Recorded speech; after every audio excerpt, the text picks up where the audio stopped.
시편 20편 말씀.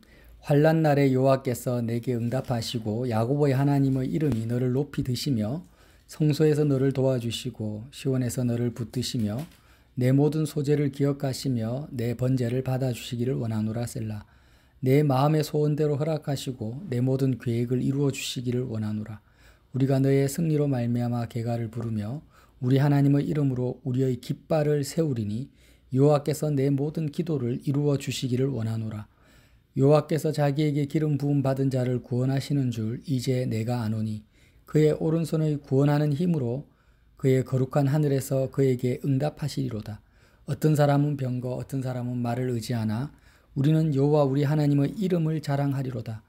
그들은 비틀거리며 엎드려지고 우리는 일어나 바로 서도다. 여호와여 왕을 구원하소서. 우리가 부를 때 우리에게 응답하소서. 아멘. 여러분, 내가 왕이라는 사실을 아십니까? 어색하죠? 예, 내가 왕이다. 이러면 뭐 정신병자 같이 들려요. 그런데 예수님을 영접한, 예수님과 연합한 모든 사람은 다 왕입니다. 왕. 예수님이 이 땅에 오신 이유는 우리를 하나님의 자녀로 삼으시기 위한 거잖아요. 왜? 예수님이 하나님의 아들로서 오신 이유는 우리를 하나님의 자녀 삼으시려고 오셨어요. 그럼 예수님이 만왕의 왕으로 이 땅에 오신 이유는 뭘까요? 예수님을 믿는 모든 사람을 왕으로 삼으시려고, 왕 같은 제사장으로 세우시려고 오신 것입니다. 그래서 나는 하나님의 자녀다, 예수님을 믿는다라고 말을 하면서 나는 왕이 아니다라고 말하면 예수님이 이 땅에 오신 그 유어 목적을 훼손시키는 사람이 되는 거예요. 내가 뭐 세상적인 그런 기준의 왕의 개념을 내가 너무나 강하게 가지고 있기 때문에 우리가 왕이다. 나는 왕이다. 왕으로 살아야 된다. 이러면은요, 그게 너무 어색하고 나와는 동떨어진 삶을 이야기하는 것처럼 보이지만 전혀 그렇지가 않습니다. 전혀 그렇지가 않아요. 자, 왕이라는 것은 뭘까요? 오늘 말씀에 나와 있는데요. 왕인 다윗 썼잖아요. 자, 왕이라는 것은 어떤 사람이 왕이냐? 4절에 보면은요. 내 마음의 소원대로 허락하시고 내 모든 계획을 이루어 주시기를 원하노라. 여호와께서 내 모든 기도를 이루어 주시길 원하노라. 그래서 내가 마음에 소원함이 있어요. 내 마음의 소원이 다 내가 원하는 소원이 이루어지고 내가 하는 계획이 있습니다. 내 모든 계획이 다 이루어지고 기도라는 것은 내가 추구하는 그 자체를 기도라고 하거든요. 성경은. 그래서 24시간 내가 추구하고 있으면 그것을 향해서 내가 기도하고 있는 거예요. 그래서 내가 추구하는 모든 것이 이루어지는 사람이 왕이잖아요. 그죠? 맞죠? 내가 소원하는 것, 내가 계획하는 것, 내가 추구하는 것이 다 성취되어지고 이루어지는 사람이 왕이라는 거예요. 근데 사실 뭐 미국의 트럼프 대통령 같은 경우도 세계 최강의 권력을 가졌지만 그가 원하고 계획한 것이 이루어지지가 않았어요. 사실 이루어진 게 몇 개 없어요. 오히려 실패했죠. 우리나라 대통령들도 봐서 그렇고. 그러니까 세상 왕들은 이름만 왕이지 실제로는 왕같이 왕답게 못 살았습니다. 왕답게 산 사람이 거의 없고 또 살 수도 없어요. 사실 자기가 세상 권력, 황제도 마찬가지고. 그런데 신기하게도 예수님, 만왕의 왕이신 예수님을 한번 보세요. 예수님은 이 땅에 오셔서 예수님이 소원하고 계획하고 목적한 것을 완벽하게 이루셨어요. 하나도 빠짐없이. 그래서 십자가에서 죽으실 때 내가 다 이루었다. 다 하나도 빠지지 않고 내가 다 이루었다 하시고 이 땅의 삶을 끝내신 분이 예수님이시기 때문에 예수님은 만왕의 왕이시라는 거예요. 그래서 그 예수님과 하나 되고 연합되고 예수님을 영접한 저와 여러분도 어떤 삶을 하나님이 살기 원하시냐면 내 마음에 있는 소원, 계획, 내가 생각하는 계획, 내가 추구하는 것이 하나도 빠짐없이 예수님처럼 다 이루어지기를 하나님이 누구보다도 원하시는 겁니다. 근데 여기서 우리가 짚고 넘어갑시다. 우리 마음속에 지금 어떤 소원함이 있잖아요. 예인이 마음속에 어떤 소원함이 있죠. 뭐 외모를 보든 내 인생을 보든 사람을 보든지 간에 세상 사람들은 뭐 부귀영화를 얻었으면 좋겠다. 청년들은 멋진 남자나 여자하고 결혼했으면 좋겠다. 좋은 직장을 가졌으면 이런 소원함들이 있잖아요. 내 마음속에. 그런데 분별을 해야 됩니다. 내 마음속에 일어나는 소원함은요, 나에게서부터 출발해서 생긴 것들이 하나도 없어요. 계획도 마찬가지고 추구함도 마찬가지입니다. 사람들은 어떻게 착각을 하냐면 내가 지금 가지고 열망하고 있는 이 소원함이 나에게서부터 생겨났다라고 생각을 하는 거예요. 그게 아니에요. 마귀가 그렇게 쏟고 있는, 우리 마음은 그냥 비어 있어요. 하나님을 담는 그릇이라 했잖아요. 나는 내 마음에서는 어떤 소원함이 발생하는 장소가 내 마음이 아니에요. 소원함을 담는 그릇이 마음이에요. 예를 들면 2살, 3살짜리 아기들을 한번 갖다 놓고 봐요. 그 아기들을 우리 앞에 데려다 놓고 5만 원짜리 돈 뭉치를 가득 한쪽에 쌓아 놓고 한쪽에는 아기들이 좋아하는 장난감이나 인형을 갖다 놔 봐요. 그럼 아기가 어느 것을 더 원하겠습니까? 돈 뭉치요? 아니요. 쳐다보지도 않을 거예요. 장난감을 더 원하겠죠. 아니면 애기들이 좋아하는 과자를 놔두면 과자를 더 원하지. 뭐 몇백억이라 할지라도 돈 뭉치를 애기들은 원하지 않아요. 근데 그 아기가 점점 어른이 되어서 나중에는 어떻게 됩니까? 돈에 눈이 뒤집어져 가지고 돈 때문에 사람을 죽이는 사람도 될 수 있다라는 거예요. 소원함이 바뀌었어요. 왜 그래요?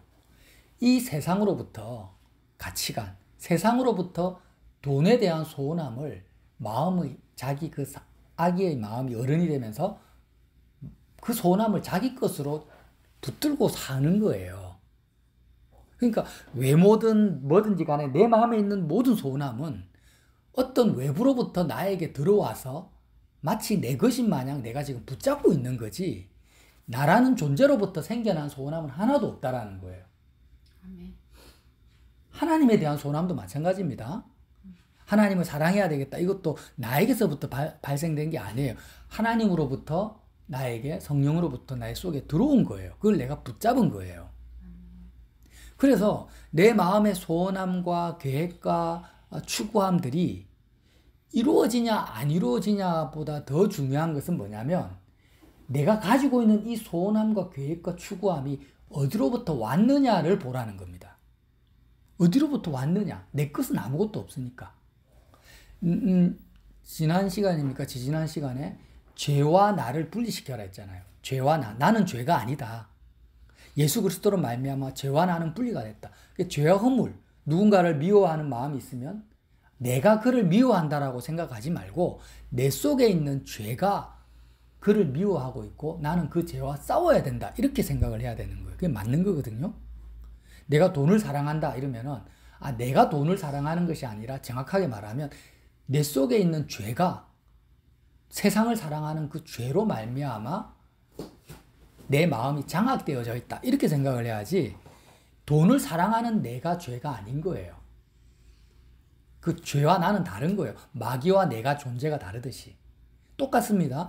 내 마음속에 있는 소원함과 계획함과 추구함이 그게 내 것이 아니에요. 내 것은 없어요. 나는 비어있는 마음이라는 거예요. 그래서 내 속에 어떤 강렬한 소원함이 생겨요. 사람을 향하는 세상에 있으면 이게 나는 왜 이럴까? 나는 왜 내가 가지고 있는 이 소원함을 하나님 왜 들어주지 않습니까? 내가 이렇게 기도하고 내가 그렇게 계획했는데 왜 내 계획을 하나님이 성취해주지 않습니까? 라고 기도할 것이 아니라는 거예요. 애초부터 그게 잘못된 거예요. 어떻게 해야 돼요? 하나님, 지금 내가 가지고 있는 이 소원함과 계획이 어디로부터 왔습니까? 그리고 이것이 과연 의롭습니까? 이것이 유익합니까? 나에게. 이것을 먼저 따지라는 거예요. 그러니까 내가 가지고 있는 소원함과 계획이 나에게도 유익이 없고 다른 사람에게도 유익이 없고 오히려 해가 된다면은 그 소원함이 이루어지는 것이 나와 상대방을 죽이는 거잖아요. 그죠? 이루어지면 안 돼요. 아무리 강렬하다 할지라도. 근데 그 소원함이 모든 사람에게 유익을 주고 나의 영혼에도 유익을 준다면 그 이루어지기를 원합니다. 그것은. 하나님 입장에서는 그렇다라는 거예요. 그러면 어떤 소원함? 하나님으로부터 온 것은 다 유익하고 의롭고 아름답습니다. 그러나 마귀에게부터 죄와 허물로부터 세상으로부터 공급되어진 소원함과 계획은 전부 나의 영혼을 멸망시키고 세상을 어지럽히고 더럽히는 겁니다. 여기에 대해서는 동의하시죠? 그래서 예수님이 우리를 왕으로 삼으시기 위해서 이 땅에 오셨다라는 왕 같은 제사장으로 세우기 왔다라는 건 뭐냐면 우리가 가지고 있는 소원함과 계획과 추구함이 하나님 보시기에 아름답고 하나님이 좋다라고 인정할 수 있는 그런 소원과 계획함을 가질 수 있도록 하기 위해서 오셨다라는 거예요. 그렇게 오셨다라는 거예요. 우리가 그 구약 성전에 보면 그 지성소가 있잖아요. 성소가 있고 지성소가 있어요. 그걸 한마디로 통틀어 성소라고 하기도 하는데 지성소 안에 법궤가 있는데 법궤 그 상자, 법궤 상자 정 가운데 뚜껑 가운데가 속죄소라고 합니다. 천사 날개 그룹이 딱 감싸고 있잖아요. 법궤를. 그 날개 중앙 밑에 그 뚜껑에 그 속죄소인데 그 속죄소가 뭐냐? 사람의 마음을 형상화시켰잖아요. 내 마음에서 소원함이 생기는 그 지점이 속죄소란 말이에요. 법궤가 있다라는 것은 하나님이 그 소원함의 중심에 있다라는 거예요. 그러니까 내 소원함이 생기는 그 지점에 그 속죄소에 뭐가 떨어져야 돼요? 예수님의 피가 떨어지는 거예요. 예수님의 피가 거기에 뿌리는 겁니다. 그럴 때 죄사함이 이루어진다고 하는 거예요. 그러니까 이 내가 죄사함을 받는다. 이 의미가 뭐냐? 내 마음속의 소원함과 계획이 예수님의 피로 말미암아 하나님이 원하시는 소원함과 계획으로 바뀌는 것을 말하는 것입니다. 그게 죄사함이에요. 하나님으로부터 온 것으로 교체되는 거예요. 세상으로부터 온 것이 예수님의 피로 씻겨져 나가버리고 하나님으로부터 온 것으로 채워지는 것이 죄사함이라는 거예요. 그렇게 되면 만물의 창조주시고 주권자이신 하나님이 기뻐하시는 소원함과 계획이기 때문에 소원하는 것마다 계획하는 것마다 기도하는 것마다 안 이루어질 것이 없다라는 것입니다. 안 이루어질 것이 없으니까 그가 누구예요? 왕이라는 거예요. 그가 하는 모든 소원과 계획이 추구하는 것이 다 이루어지니까 그는 누굽니까? 진정한 왕이라는 거예요. 그래서 하나님이 성경의 바울을 통해서 너희는 왕같은 제사장이다 라고 하신 거예요. 자, 오늘 말씀을 한번 살펴볼게요. 20장 1절. 환난날에 여호와께서 내게 응답하시고, 환난날이 어떤 날입니까? 내 마음의 소원함이 하나님의 것이 아닌 날을 말합니다. 이게 환난날이에요. 내가 소원하고 계획하는 것이 하나도 이루어지지가 않아요. 하나님이 원하지 않으니까, 하나님부터 온 게 아니니까. 그런 환난날에, 그죠? 예를 들어서 나는 지금 사업에 성공하고 싶다. 이렇게 소원함을 가지는데 하나도 이루어지지 않아요. 환난날이죠. 그보다 더 근본적인 환난은 뭐냐? 내가 죄와 세상으로부터 온 소원함에 사로잡혀 있는 것 자체가 환난인 거예요. 그런 환난날에 여호와께서 내게 응답하신다라는 것은요. 내가 하나님하고 부를 때 하나님이 반응하신다라는 거예요. 그러니까 하나님이 원하시는 소원함을 가지고 내가 하나님께 부를 때 하나님이 응답하시지, 세상으로부터 온 것을 내 것으로 붙잡고 하나님 이름 아무리 많이 불러봤자 하나님은 나에게 반응하지 않으십니다. 그러니까 환난날에 여호와께서 내게 응답하시고 야고보의 하나님의 이름이 너를 높이 도시며, 왜 하필이면 야고보의 하나님이라고 하신지 압니까? 물론 선민들의 그 아버지 이렇게 하지만 야곱만큼 환난날이 많은 사람이 없었잖아요. 이 야곱은 처음에는 부귀영화를 쫓아갔죠. 삼손 라반의 집에서 돈을 소원함으로 품었어요. 그리고 예쁜 아내를 아내를 소원함으로 품었고 나중엔 자식을 소원함으로 품었는데 야곱이 130년 동안 환난날이 그친 날이 없었다는 거예요.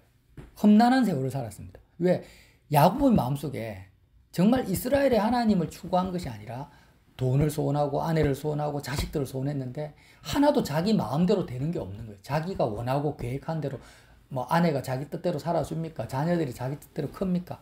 그러니까 환난이 계속 되는 거예요. 야곱의 하나님. 결국 하나님이 어떻게 하십니까? 야곱의 소원을 바꾸십니다. 바꾸셔가지고 결국에는 하나님을 그가 소원하게 될 때 하나님께서 야곱에게 응답하시는, 그래서 야곱의 하나님의 이름이 그렇게 야곱의 마음속에 있는 소원함을 야복강에서 씨름하기까지 하나님이 그 환도뼈를 꺾으시면서까지 야곱 속에 들어온 세상의 소원함을 제하여 주시는 그 야고보의 하나님의 이름이, 그 좋으심이 너를 높이 드시며 어디에서 도와주신다고요? 성소에서 너를 도와주시고 시온에서 너를 붙드시며 내 모든 소재를 기억하시며 내 번제를 받아주시기 원하노라. 성소, 시온, 소재, 번제, 이게 다 뭐예요?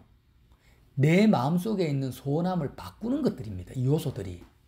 번제는 세상을 소원하는 내가 어린 양과 함께 다 불태워 죽는 거잖아요. 자, 그 소재는 뭐예요? 소재는 가루를 빻아가지고 이제 번제와 함께 드리는 거잖아요. 시간마다 분초마다 내 속에 세상을 살아갈 때 내 계획이 생기고 소원함이 생기잖아요. 시간 분초마다.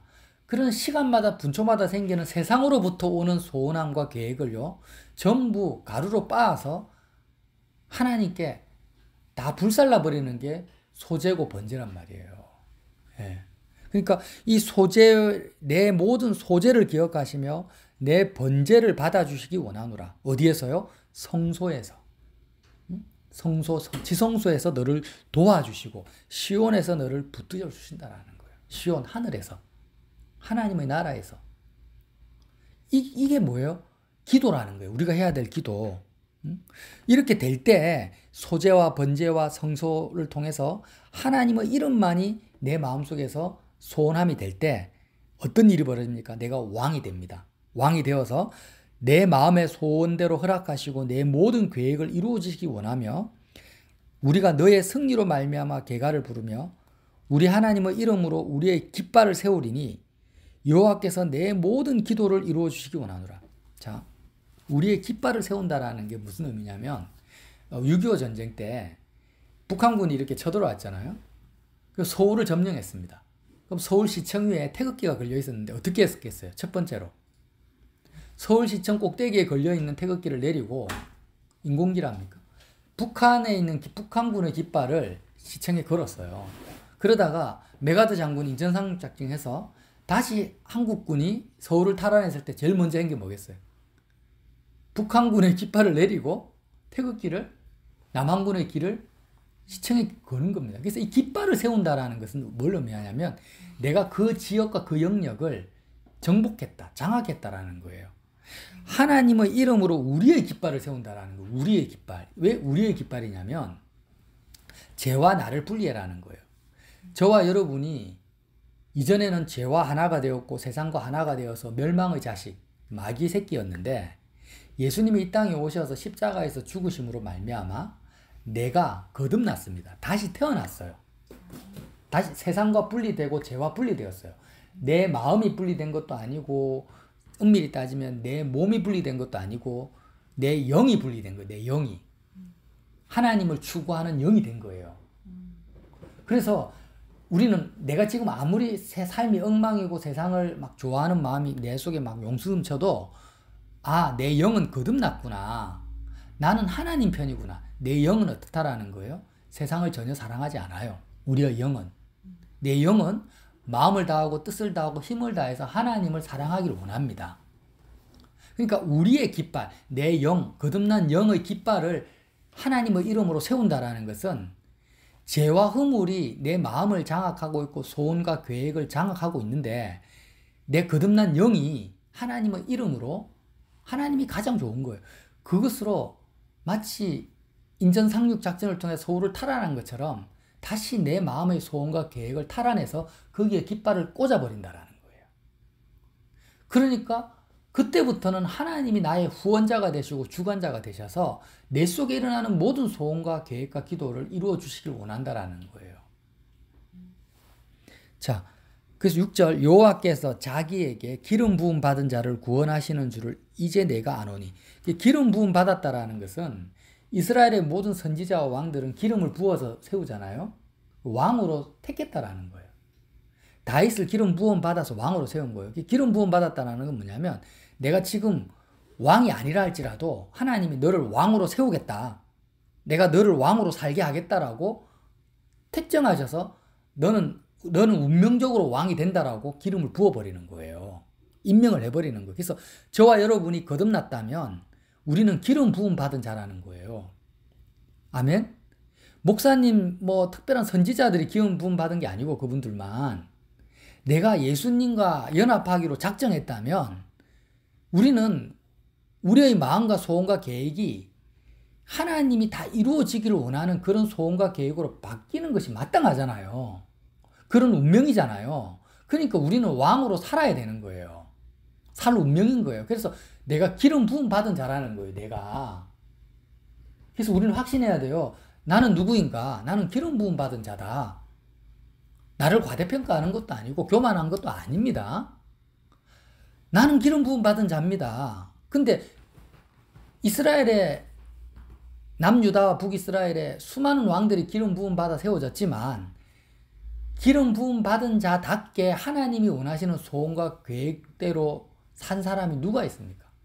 다윗하고 몇몇 왕밖에 없어요. 전부 다 기름 부음을 받았지만 왕으로 살지 못한 거예요. 실제로는 세상에게 장악당하고 마귀에게 종으로 살았지. 그러니까 나는 지금 기름 부음 받은 자라는 확신을 가지고 이제는 기름 부음 받은 자답게 왕으로 살아야 되겠다. 내가 소원하고 계획하고 추구하는 모든 것이 다 이루어져야 되겠구나. 그러려면 어떻게 해야 된다고요? 내 마음에 깃발을 꽂아버려야 돼요. 죄와 허물이 세상이 강렬한 소원함으로 내 마음을 장악하고 있잖아요. 그 세상이 성소와 소재와 번제를 통해서 예수 그리스도의 십자가 그 사건, 주님의 공로로 말미암아 예수의 피로 말미암아 내 마음속에 있는 모든 마귀의 깃발들이 다 무너져 버리고 그 소원함이 다 씻어져 버리고 내 마음에 하나님의 이름으로 깃발이 세워져 버리면 기름 부음 받은 자답게 이제부터 왕으로 살게 된다라는 것입니다. 그래서 기름 부음 받은 자를 구원하신다라는 것이 그 말이죠. 내가 예수님을 믿고 영접하고 거듭났는데 여전히 내 속에는 세상으로부터 온 소원함이 나를 장악하고 있어. 그럼 우리는 기도해야 되는 거예요. 요 하나님, 기름 부음 받은 자를 구원해 주십시오. 나를 구원해 주십시오. 응? 나를 구원해 달라고. 어디서부터요? 내 마음의 깃발에 마귀가 나를 장악하고 세상이 내 마음의 소원을 장악하고 있어요. 나를 구원해 달라고 이렇게 기도하라는 것입니다. 이 기도가 다윗의 기도예요. 그래서 그의 오른손의 구원하는 힘으로 그의 거룩한 하늘에서 그에게 응답하시오. 이렇게 기도하는 자에게 하나님이 응답하시겠다고 약속하세요. 어떤 사람은 병거, 어떤 사람은 말을 의지하나 우리는 여호와 우리 하나님의 이름을 자랑하리로다. 그 하나님의 이름이 뭡니까? 예수님을 통해서 우리 속에 들어오는 거죠. 내 마음속에 있는 하나님을 이름이라고 합니다.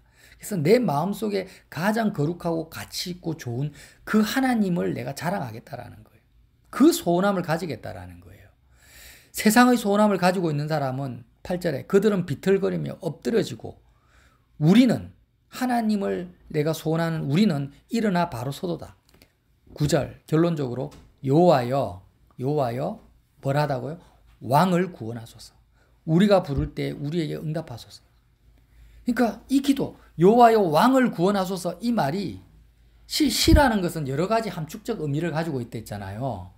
이스라엘 백성 가운데 이스라엘 왕을 구원하다라는 말도 있고 누구예요? 내가 왕인 거야. 내가 기름 부음 받은 자인 거야. 근데 내가 왕으로 못 살고 있잖아요. 지금 세상의 소원함을 가지고 있잖아요. 그러니까 여호와여 왕을 구원하소서. 나를 구원해 달라는 거예요.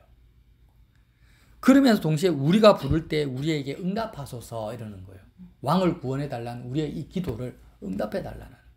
여러분 이 다윗의 안타까운 마음 또 간절한 소원함이 느껴지십니까? 그러니까 한 번도 나는 내가 왕이다라는 생각을 안 가져봤죠. 안 가져봤죠. 그렇게 안 가지면 안 돼요. 그럼 예수님 무시하는 거예요. 그렇지가 않아요. 우리는 기름 부음 받은 자고 왕 같은 제사장이고 하나님의 자녀고 거룩한 족속입니다. 나는 그래요. 내가 잘나서가 아니라 예수님으로 말미암아 거듭난 내 영이 그렇다라는 거예요. 그래서 영적인 사람이 되자 이렇게 영에 속한 사람이 되자라는 말은 뭐냐면 다른 말로 하면 왕으로서 살아라는 것입니다. 내가 왕이 되려고 애를 쓸 필요가 없어요. 세상 사람들은 자기가 어떤 영역의 왕이 되려고 1등이 되려고 막 애를 쓰잖아요. 그 애를 쓰는 이유가 뭐예요? 내가 왕이 되면은 내 속에 있는 어떤 소원함이 이루어지니까.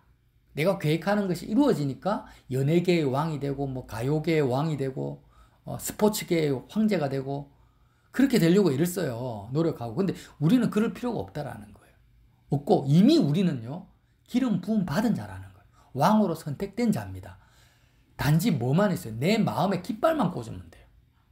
저의 마음속에 세상으로부터 온 소원함, 그 마귀로부터 주어진 그 깃발을 부러뜨려 버리고 내 마음속에 하나님의 이름으로 말미암아 내 영의 깃발을 꽂기만 하면 이제부터 우리는 기름 부음 받은 자답게 우리가 하는 모든 소원함과 계획과 기도는 다 이루어지는 거예요.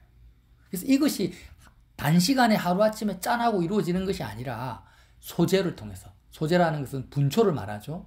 생활 속에서 계속 내가 소재와 번제와 성소, 이렇게 그리스도의 그 공로, 십자가의 죽음에 내가 계속 참여하면서 내 소원함, 이 영적 전쟁이 마음 전쟁, 세계 3차 대전보다 더 치열하고 치열한 그 전쟁이 내 마음에서 일어나는 것입니다.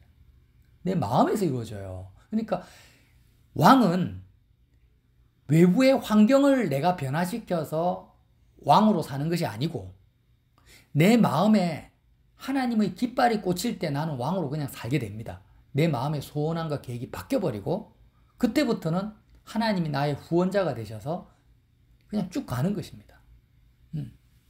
아시겠죠? 이 다윗의 기도가 얼마나 아름답습니까? 얼마나 놀랍습니까? 다윗은 한 번도 세상 왕이 되려고 한 사람이 아닙니다. 내가 이스라엘의 왕이 되어봐야겠다. 그래서 이스라엘을 한번 개혁시켜 보겠다. 요즘 대통령 후보들이 얼마나 정치개혁, 경제개혁 뭐 얼마나 외칩니까? 그런 왕이 아닌 거예요. 그런 왕이 아니라 내 마음의 소원함을 바꾼다. 예수님과 같이. 예수님으로 말미암아. 그래서 하나님 보시기에 유익하고 정말 아름다운 소원함과 계획을 소유한 왕으로서 지금 여러 가지 독재자들 있잖아요. 김정은이나 막 그런 독재자들이 가지고 있는 소원함을 보세요. 얼마나 악합니까? 중국의 그 수석 뭐 다 마찬가지 중국뿐이겠어요. 세상 왕들이 가지고 있는 그 소원함, 히틀러의 소원함 보세요. 유대인들 다 말살시키는 거예요. 그런 소원함이 이루어지는 게 좋습니까? 저주죠. 재앙입니다. 근데 정말 내 마음속에 아름다운 소원함을 가지고 그게 다 이루어진다면 그거보다 큰 구원이 어디 있겠습니까? 그래서 저와 여러분이 오늘 이 시편 20편 말씀을 꼭 기억하셔서 굉장히 놀라운 말씀이에요. 야곱과 같이 하나님과 전쟁하지 마시고 모든 소원함과 계획과 기도가 다 이루어지는 왕으로서 사시기를, 왕답게 사시기를 예수님 이름으로 기도드립니다.